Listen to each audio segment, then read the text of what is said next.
Hello, you're watching World News Program coming to you live from All 24 News. Coming up next are the headlines.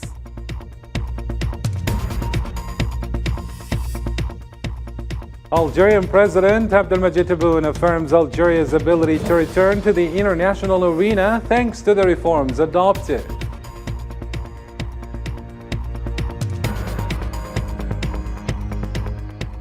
Also in our news, Sudan's Sovereignty Council and military signed framework agreement that would end the political crisis in the country.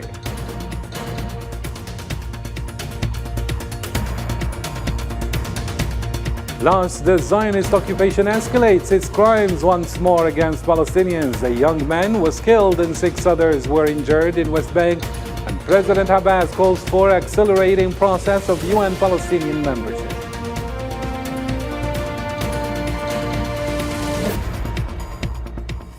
And finally in our news, the G7 price cap on Russian seaborne is implemented to limit Moscow's ability to finance its war in Ukraine. Hello again and welcome to the program. First, in our topical news, Algerian President Mr. Abdelmadjid Tebboune said that Algeria was able to return to the international arena thanks to the reforms adopted and that it seeks to work to respect international agreements and defend the highest collective and individual rights under the Charter of the United Nations.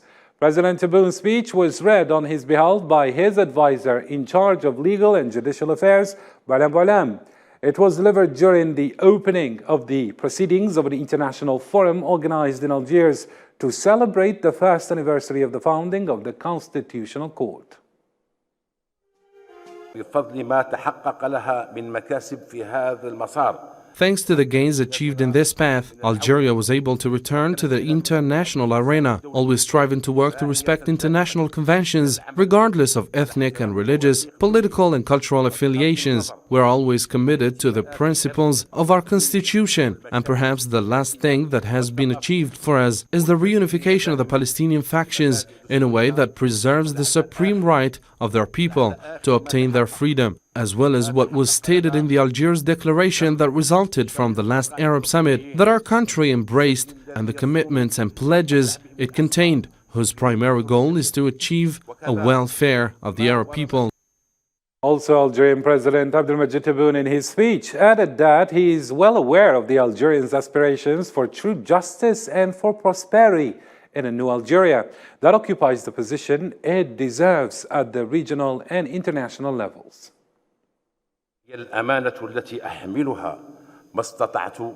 It is the trust that I carry as long as I can with the utmost fulfillment of the fate of our proud people, because I'm fully aware of his aspirations for true justice and for prosperity and development in a new respected Algeria that occupies the position it deserves at the regional and international levels, a position commensurate with its human and material capabilities and compatible with the great sacrifices of its people during the victorious liberation revolution and through the various stages of our glorious history.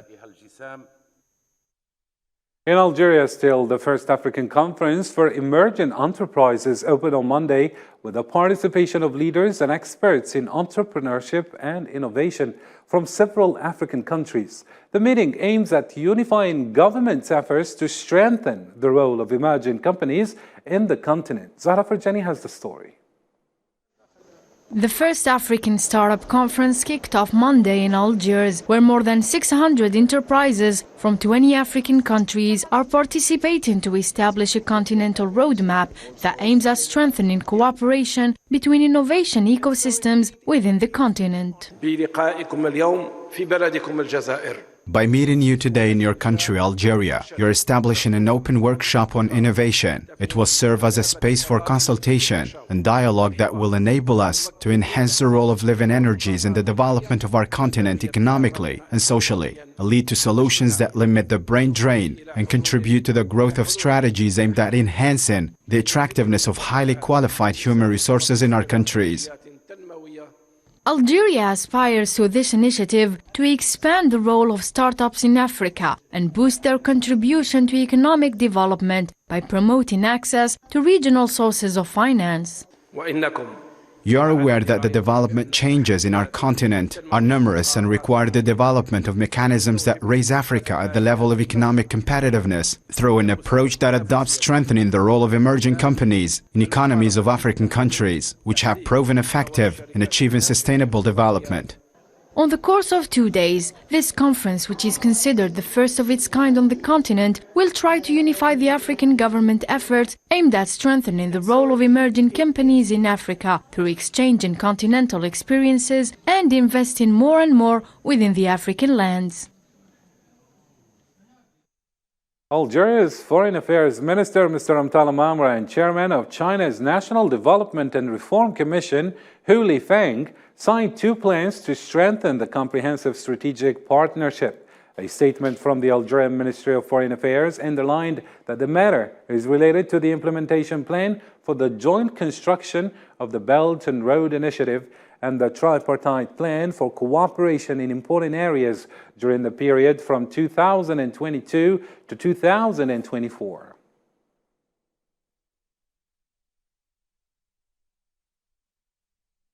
Morocco is still living a boiling social front due to the economic crisis that's suffocating the people who took the street to protest against the government's policies that's making their lives more and more difficult. Usama Ayed reports. Latest economy indicators in Morocco exposed the failure of the government of Aziz Akhnouch to achieve most of the goals set for the current year. Moroccan economy has recorded growth rates collapsing to 0.8% compared to previous estimates of more than 3%. The demands of the Moroccan social movement today and all democratic movements in general call on the Moroccan state to respect its obligation in the social, economic, cultural, environmental, as well as political and civil fields. The country has ratified many international agreements that include these rights and must respect them in its policy. We demand an end to the tyranny and corruption from which the Moroccan people have suffered for years. We want real democracy, we want freedom, we want an independent judiciary. This year is a year of crises in Morocco. Reports said the country is ahead of the worst drought in 40 years, and this was sufficient to expose the false promises and fragile assumptions on which the Akhnouch government built the 2022 budget. Akhnouch and his government's policies were the main reason for the outrageous rise in prices and the deterioration of the purchasing power of Moroccans, with the aggravation of social conditions.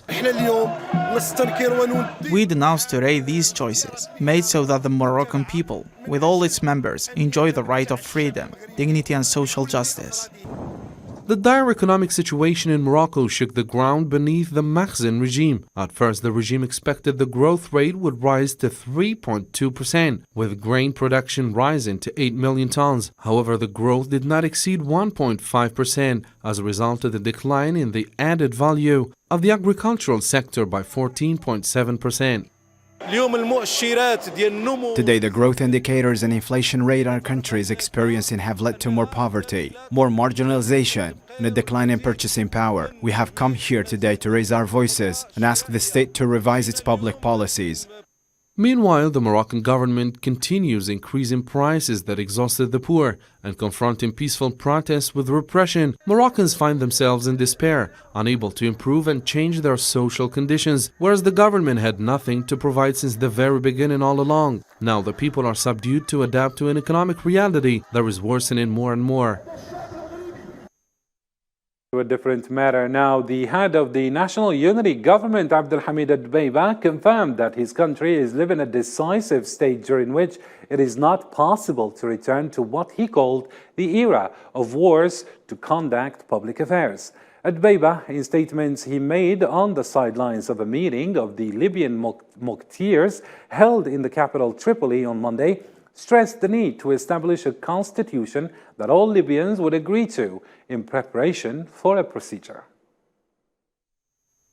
This is Libya. It has to pass by steps, and in this step we have a slogan of no war, no dispute, no fighting, impossible to return to fighting again. We have to pass through Damas, through New York, everywhere. We have to make a constitution with the agreement of all the Libyans. We make a constitution and we go to elections. And I don't want you to think of any other thing except the road to elections. Sudan's army leaders and the main pro-democracy group signed a deal on Monday to establish a civilian-led transitional government following the military takeover last year. Islam said with more. Sudan's military and political parties agreed to a framework agreement that would end the deep political crisis in the country since the coup year. The agreement would also lead the country towards elections. It was signed by General Abdel Fattah al-Burhan, paramilitary commander Mohammed Hamdan Daglo, and several civilian groups, including the Forces for Freedom and Change. This agreement would restrict the military's official role to a Security and Defense Council.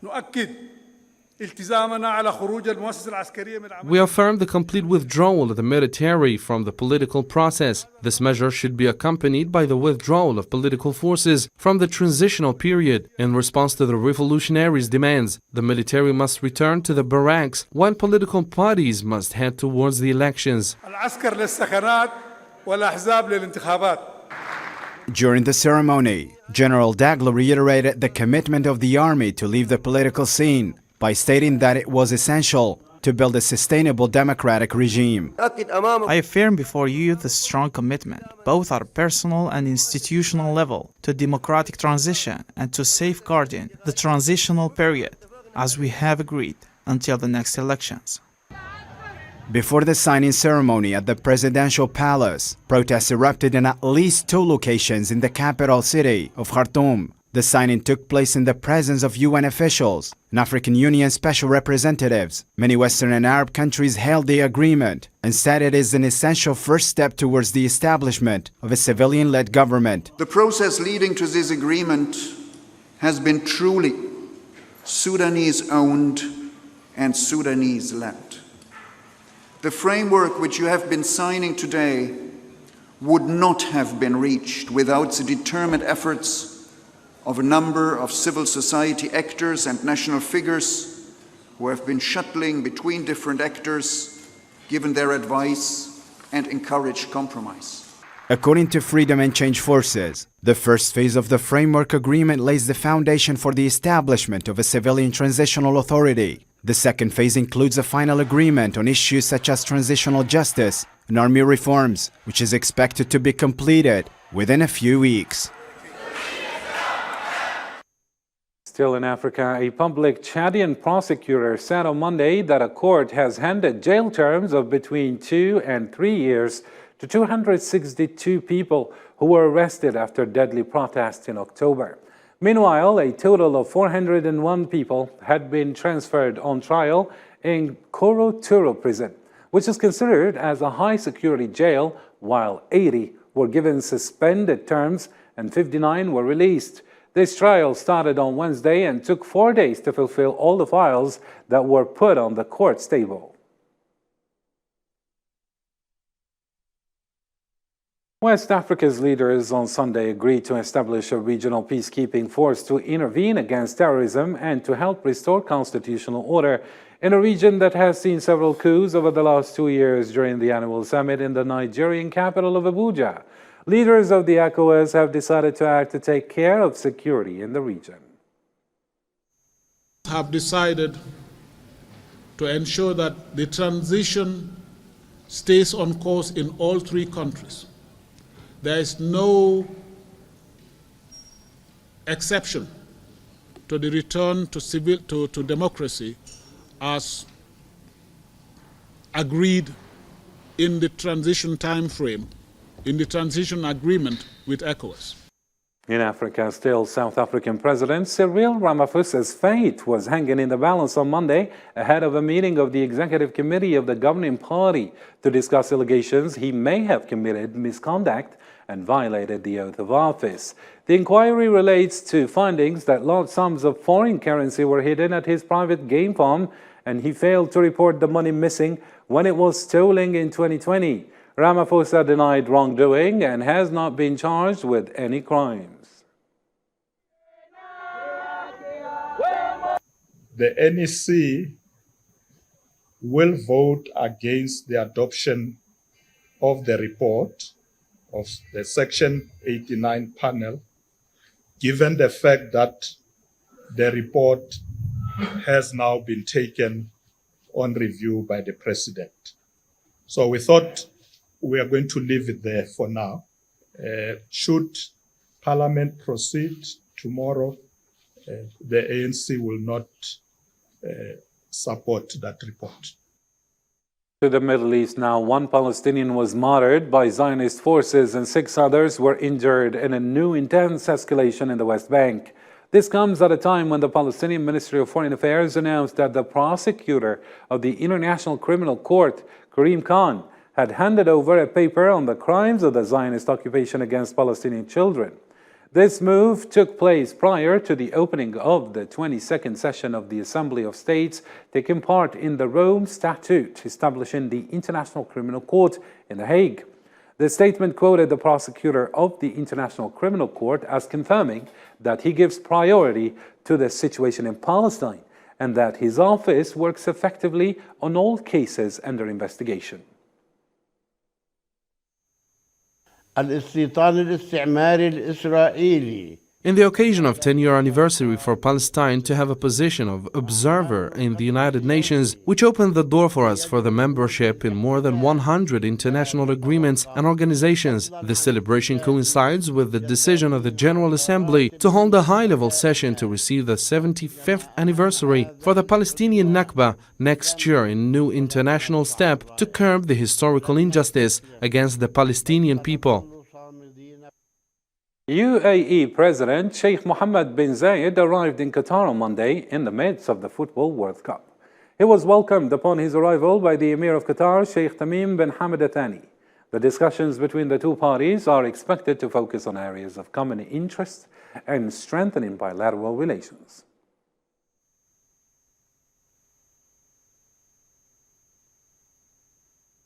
Iraqi security forces have announced that they have repelled an attack by the ISIL terrorist group in the north of the country. The supporting forces were able to eliminate an ISIL operative who was serving as a prison director in the Hawija district. In a statement, the security information stated that 16 members of the organization had been arrested by National Security Service forces in some provinces.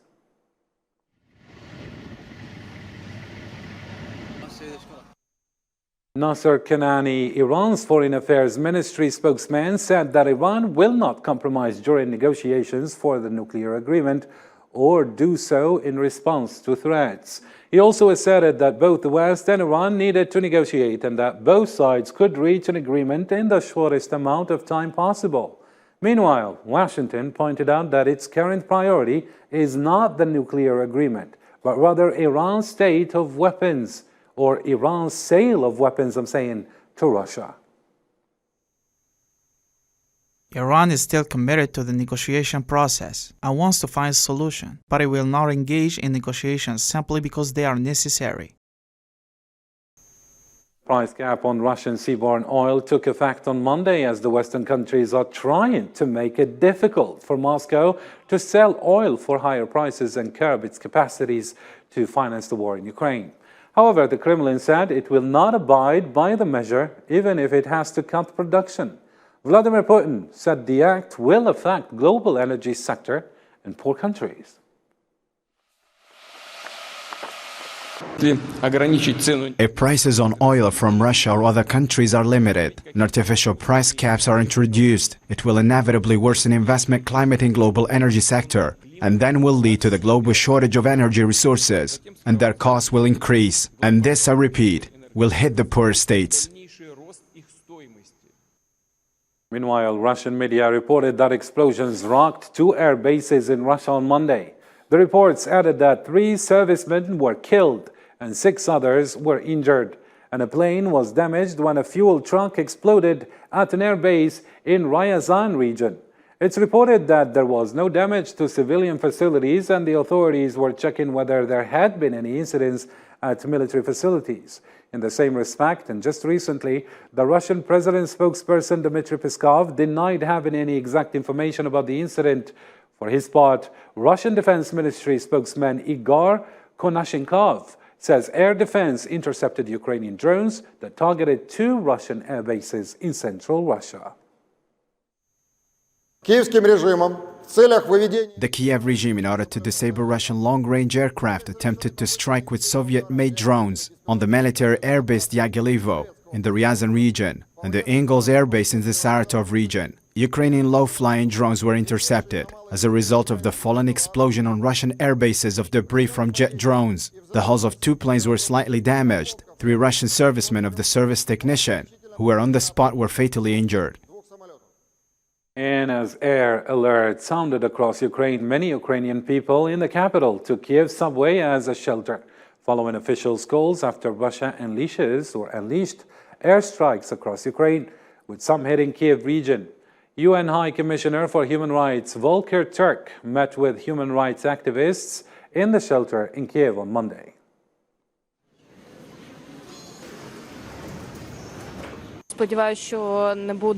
I hope there will be no massive destructions, but they waited until temperature got 5 to 6 degrees Celsius, until it got cold. But we have blankets, sleeping bags, camping gas, and metro. I believe we will endure it even if they inflict some destructions today.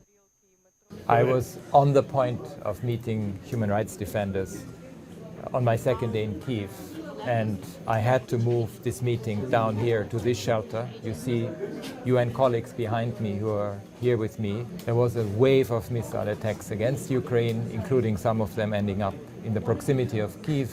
You can imagine what this means for the population. It has become almost a new normal, but it has a huge impact on civilians, and it has to stop. For more international news, let's follow this news in brief by Sofian Kanturi. Thousands of people gathered at the central square of Ulaanbaatar, Mongolia's capital, to protest doubts of corruption in the coal industry and soaring inflation after the declaration of corruption of solar lawmakers. The Interior Minister said that at least 33 people died when a landslide buried a bus in northwestern Colombia on Sunday, and 9 have been rescued alive. Colombia's President Gustavo Petro described the incident as a tragedy in a Twitter message. According to German police, a 14-year-old girl in southwestern Germany has died after she and another girl were attacked by men on their way to school on Monday. Former French President Nicolas Sarkozy will try to convince a Paris court to overturn his March 2021 conviction for bribery, an influence peddling at an appeal hearing which started on Monday. The court found that Sarkozy had tried to bribe a judge after leaving office and to peddle influence in exchange of confidential information about an investigation into his 2007 campaign finances. Belgium launches its largest ever trial on Wednesday to determine whether 10 accused men played a part in the 2016 bombings of Brussels airport and the city's metro that killed 33 people and injured more than 300. And in a lighter note, Stockholm City Hall is illuminated by an animated projection on the theme of the 2022 Nobel Prizes. The official presentation of the famous distinction, as well as the traditional banquet, are to be held in the Swedish capital this weekend.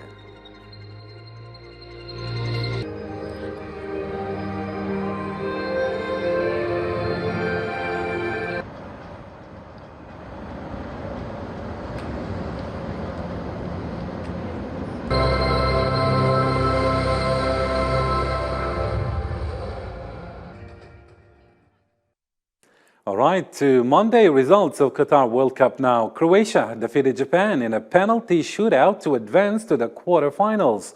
In the regular period, the two teams were tied 1-1. However, Croatia outscored Japan 3-1 in the shootout. And Brazil delivered a formidable message to their many World Cup rivals after it dominated South Korea 4-1.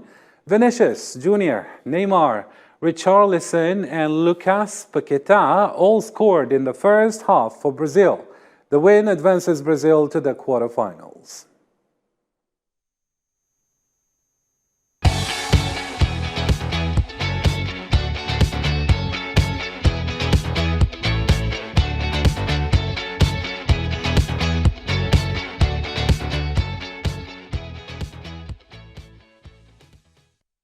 Well, that's it for today's news. For more, do visit our social media platforms as well as our website. From me and the rest of the team, thank you for tuning into our channel. Till next time, take care.